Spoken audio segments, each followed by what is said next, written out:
Kung gulong-gulo ka nang bumili ng cellphone, especially kapag ang budget mo ay around 20 to 30,000 pesos, panoorin mo ang video na to. Ito ang best and latest na premium mid-range phones ranging from 20 to 30,000 pesos. Tara, ilista natin to. Hello, si Alvin at sa video na to, pag-usapan natin yung mga latest phones na na-release ngayong 2025 ranging from 20 to 30,000 pesos. Siyempre, ito yung mga phones coming from reputable brands. Iisa-isahin din natin yung mga pros at cons nila based from my experience sa mga na-test ko sa mga phone na to, and also ano ba yung mga distinguishing qualities nila versus sa isa't isa. At kung sakaling makumbinsi kayo na bumili sa mga phone na to, available yan through YouTube Shopping. Dahil in collaboration with Shopee, kapag chinek nyo yung mga tag products below at click nyo yan, madedire kayo sa Shopee page ng mga products na to at pwede nyo siyang bilhin. Minake sure ko of course na yung link ng mga product na i-feature natin coming from yung Shopee Mall nila or yung official Shopee store nila para panatag kayo kapag bumibili kayo online. Anyway, last na favor na lang, kung sakaling hindi pa kayo nakasubscribe dito sa channel, mag-subscribe by clicking the subscribe button below, hit nyo yung bell icon para ma-update kayo sa mga susunod na videos dahil gagawin ko pa ng Battle of the Mid-Range Phones videos to sa susunod. For now, simulan na natin ang listahan for the best and latest mid-range phones ranging from 20 to 30,000 pesos. Simulan natin to mula sa pinakamurang phone sa ating listahan. Ito ay ang Nothing Phone 3A. For the Nothing Phone 3A, ito ay nagkakahalagang 19,990 pesos para sa kanyang 8GB RAM with 128GB storage, and meron siya yung mas mataas pa na 22,490 pesos para sa 12GB RAM with 256GB storage. Kaya siya nasama sa listahan na to kahit 19,990 pesos ang kanyang starting price dahil hindi kasama ang charger at saka ang phone case when buying this phone. So ultimately, kapag bibilihin nyo yung mga ganung bagay, lalagpas talaga ng 20,000 ang Nothing Phone 3A. Ang mga notable na bagay about this phone meron siyang IP64 rating. Actually, ito yung mas mababa or pinakamababang IP rating mula sa phone sa ating listahan. Nagets naman kasi nga siya yung pinakamura. Tapos, pagdating sa display, gumagamit siya ng 6.77-inch AMOLED display, 120Hz yan. Naka-stereo speakers ang phone na to. And then, siya din yung may mas mababang battery capacity with only 5,000 mAh battery capacity. Mabilis enough yung charging speed niya. And then, for the camera naman, surprisingly, yung nagustuhan ko dito sa phone na to, triple rear camera setup siya at hindi niya to sinayang. Meron siyang 50MP main camera, an 8MP ultra-wide lens, and then a 50MP telephoto lens. So, kadalasan kasi yung telephoto lens available lang sa mga flagship devices. So, tutuwa ako for phones na nandito sa price range na to na nag-o-offer ng telephoto lens. Ito ngayon yung mga sample photos na nakuha ko sa kanila. Masabi ko naman na maganda ang performance ng Nothing Phone 3A. Actually, for phones at this price range, mostly talaga maganda yung mga results na makuha natin. Depende na lang yan sa taste at priorities nyo. When it comes to chipset performance naman, nakakakuha tayo ng good enough chipset performance. Hindi siya yung the best, pero hindi rin siya yung slowest out of these options. So yun na yung Nothing Phone 3A. If sakali na gusto nyo yung mas high-end pa, meron siyang Nothing Phone 3A Pro na model. Nandun siya sa mas higher price range pa na nagkakahalaga ng 28,000 pesos. Although hindi ko nahawakan ng phone na to, pero titry natin makasecure para makagawa pa ako ng mas in-depth review sa kanya. Moving on, dito naman tayo sa next phone natin, yung Tecno Camon 40 Premier. So ito, may upcoming video pa lang ako ng Tecno Camon 40 Premier. So abangan nyo yan, and kung gusto nyo ng in-depth review talaga, i-follow nyo ako syempre or i-subscribe nyo ako dito sa channel. Tapos yun nga, with the Tecno Camon 40 Premier, mataas yung IP rating natin with this phone. Isa din siya sa pinakamagaan na phone out of the options na pag-uusapan natin. And then for the display naman, meron siyang 144Hz na refresh rate, yung pinakamataas dito sa mga options natin. And also, siya yung may pinakamaliit na display with only 6.67-inch na display. Naka-stereo speakers ang phone na to, as with all the phones na pag-uusapan natin. And then for the battery, meron siyang 5,100 mAh battery capacity. Yung isa sa pinakamababang battery capacity na makukuha natin. Meron siyang 70W na charging speed, medyo average to, and upon testing, around 1 hour para ma-fully charge ang phone na to. And then for the camera, meron tayong triple threat dito sa rear camera niya. Meron kayong 50MP na main camera, a 50MP ultra-wide lens, and then a 50MP telephoto lens. So, kompleto-kompleto siya for a phone at this price. And ito yung mga samples taken with this phone. I am quite impressed sa ginawa ng Tecno dito. Although, pagdating kasi sa mga common phones ng Tecno, medyo expect mo na nga din na talagang camera-focused yung kanilang mga phones. At ayun, nakapag-deliver naman ng maayos ang kanilang Tecno Camon 40 Premier. With the chipset performance naman of this phone, actually siya yung may second most powerful chipset performance, which is surprising kasi ito yung isa sa mga mas murang phone na pwede nyo mabili at this price range. Mas mura dahil ang Tecno Camon 40 Premier ay nagkakalaga lamang ng 21,999 pesos. Ito ay available lang in one storage option, 12GB RAM with 512GB storage. Para sa akin, isang napakasulit na phone ngayon 2025, and kung gusto nyo mapanood yung in-depth review nito, abangan nyo yan dito sa channel ko, kaya ayun, mag-subscribe kayo. Moving on to the next phone in our video, yung isa sa mga early release ngayong taon.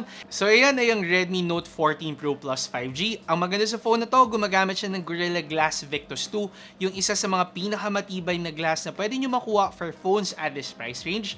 Tapos naka IP68 rating na ang phone na to. Actually, the rest of the phones from Tecno onwards ay naka IP68 na. Isa pang bagay sa phone na to, isa rin siya sa may mas maliit na screen. So kung gusto niyo mas compact ng very slight lang naman, naka 6.67-inch screen siya. Syempre naka AMOLED display tayo, high refresh rate. However, upon testing, hindi siya yung may pinakamahabang battery life. Pero ayun, at least mataas pa rin yung battery capacity mo. Meron siyang 120W na charging speed, yung pinakamabilis from phones dito sa ating listahan. And ayun, kaya niya mag-fully charge in just 45 minutes. For the camera naman, siya may pinakamataas na megapixel count for the main camera at 200 megapixel main camera. Tapos, meron siyang 8 megapixel na ultra-wide lens and then a 2 megapixel macro lens. Ngayon, ito yung mga photos taken with this phone. And then masabi ko, ito medyo subjective. Ang pansinin nyo na lang kung okay ba yung mga dark parts ng photo, kung nag-green ba sila, and kamusta ba yung coloring niya, kung para sa inyo ba super saturated or super natural or medyo dead or pale talaga yung colors na lumalabas.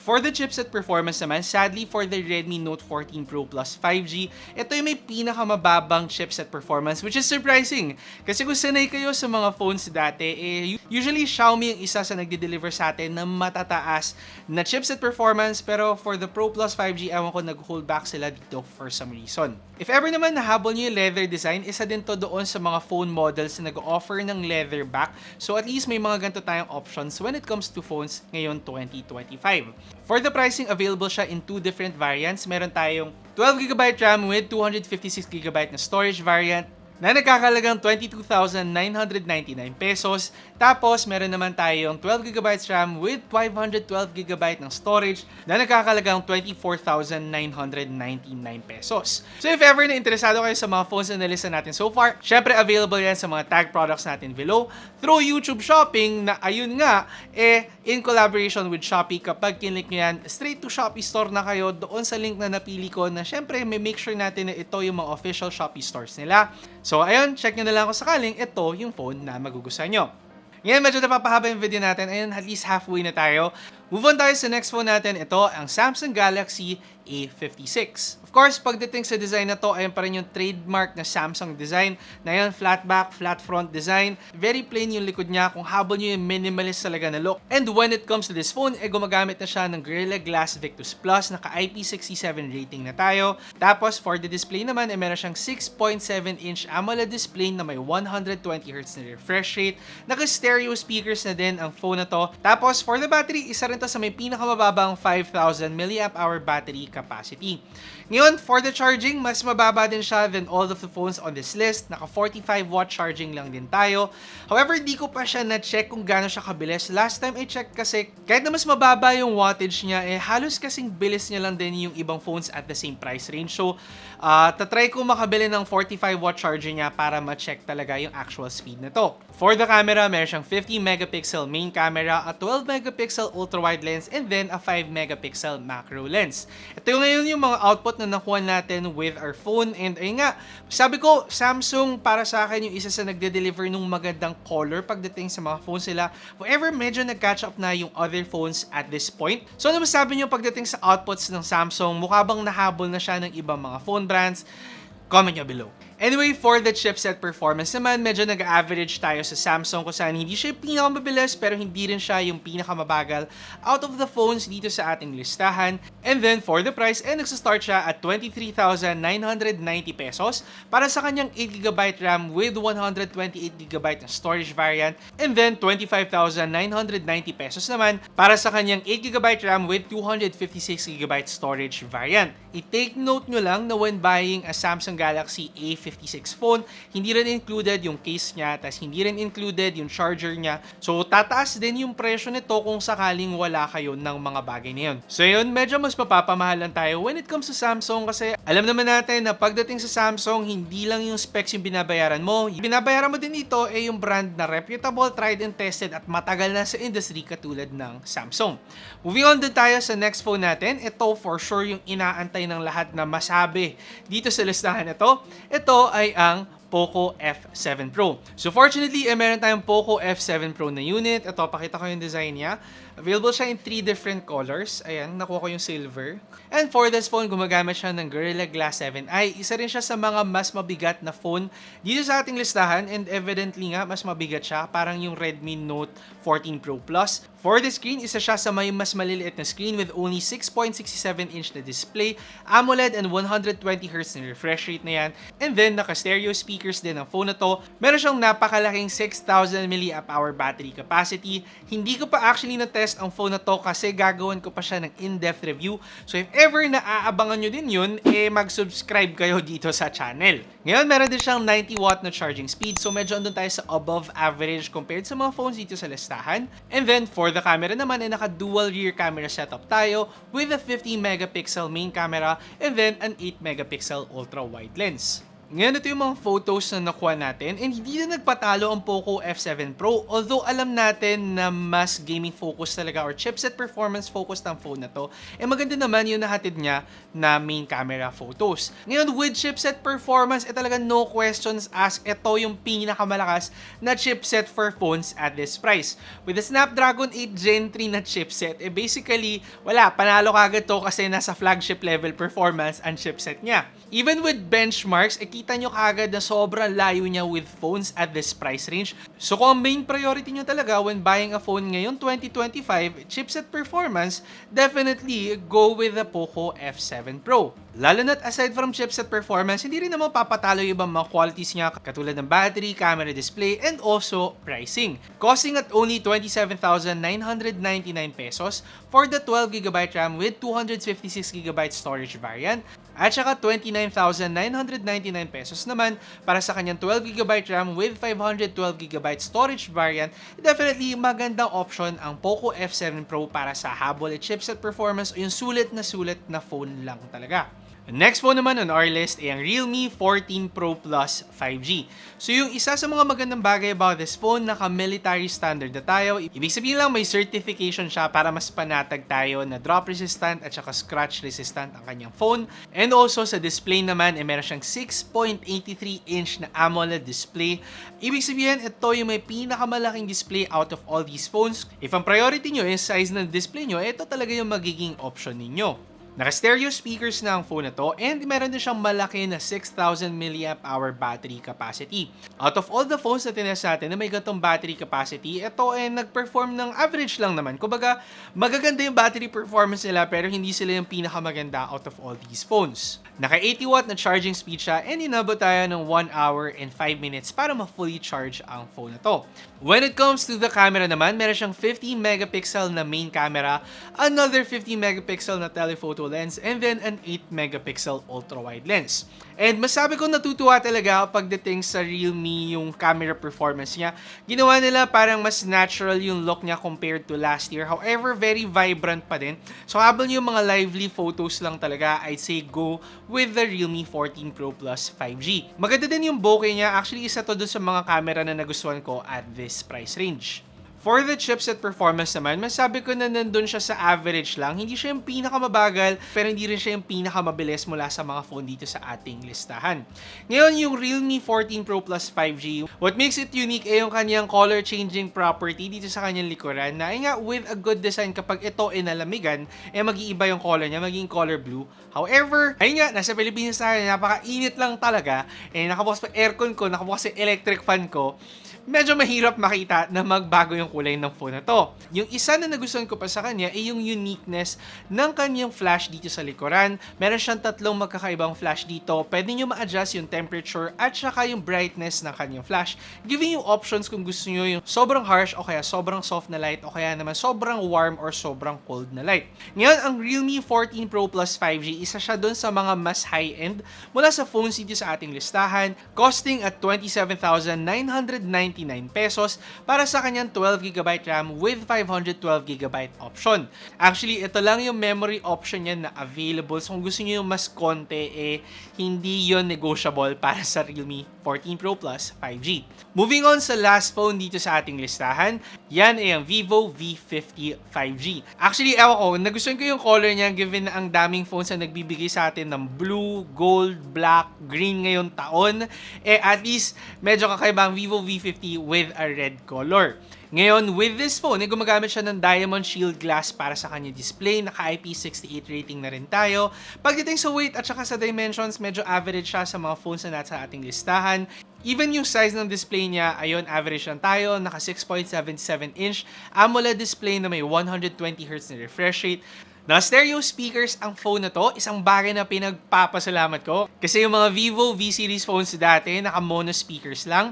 Meron siyang napakalaking 6,000 mAh battery capacity. Noong tinest natin siya for Mobile Legends test, so naka-max lahat ng settings natin, volume, brightness, and even yung game, inabot lang tayo ng 17% na battery drain. Noong second time, 19% battery drain. And malayo to compared to other phones na nandito sa listahan. Meron siyang 90W charging at inabot tayo ng 1 hour and 5 minutes to fully charge this phone. And then for the camera naman, meron tayong 50 megapixel main camera and then a 50 megapixel ultra wide lens. With the camera performance, hindi rin natin madedenay na maganda yung output na nabigay ng Vivo V50. Although to be expected yan dahil dito sa listahan natin, ito yung isa sa may mga pinakamahal na presyo. Pero ang dagdag pa natin dito, siya yung nagpauso ng Aura Light. So habol nyo again yung soft na flash doon sa likuran ng phone nyo na namamanipulate nyo yung temperature at brightness, ito yung isa sa nakakapaghatid ng ganong quality para sa ating mga flash photography. Ngayon naman for the chipset performance, masabi natin na nandun din siya sa mga average to actually below average dito sa mga phones na nakalista. If ever na plano nyo kunin ang phone na to, nagkakalaga siya na 27,999 pesos para sa kanyang 12GB RAM with 512GB na storage. At kung sakaling hindi yun enough sa inyo, isa rin siya dun sa nagbibigay ng mas mataas na storage option with 12GB RAM and 512GB na internal storage na nagkakalaga naman na lumagpas na doon sa ating range, 30,999 pesos. Again, with phones nga like Vivo and Samsung, hindi lang yung phone mismo or yung specs yung binabayaran nyo yung software support, binabayaran nyo yung tried and tested quality materials na nabibigay ng mga mas matagal na brand na to. So if ever habol nyo ay yung mga brand na matagal na talaga sa industry, mas tried and tested na, of course, go with either Vivo o kaya Samsung from these phones. Ngayon, doon na nagtatapos ang listahan natin at for sure inip kayo sa haba ng video. Meron lang tayong hindi na-mention na phone at this price range, yan ay ang Oppo Reno 13F. Not sure kung makakakuha ako ng unit na to, pero if ever na interesado kayo sa mga phones na nilista natin dito sa video, again nga, lahat ng ito ay available through YouTube Shopping. Nakatag yung mga products below. Kapag kinlik nyo yan, magdidirect kayo to Shopee. Again nga, in collaboration with Shopee ang feature na to para makuha nyo ng mas madali at mas hassle-free ang dream phone nyo ngayong 2025. Syempre, thank you to Shopee for sponsoring this video. Ngayon, kung sakaling interesado kayong makompare palalo yung mga phones na nilista natin, gagawa ako or tatry natin gumawa ng dalawang video na pinaglalaban yung nasa 20 to 25k peso price range. Tapos gagawa din tayo for 25 to 30k peso price range. Abangan yan by subscribing ha. So click nyo yung subscribe button below, hit nyo yung bell icon para ma-update kayo sa mga susunod na videos. Hopefully, natulungan kayo ng video na to para ma-update kayo or parang primer siya kung ano ba yung mga phones na mapagpipilian nyo at this price range para may hindi kayo ma-overlook. Ano ba yung mga features that make them unique?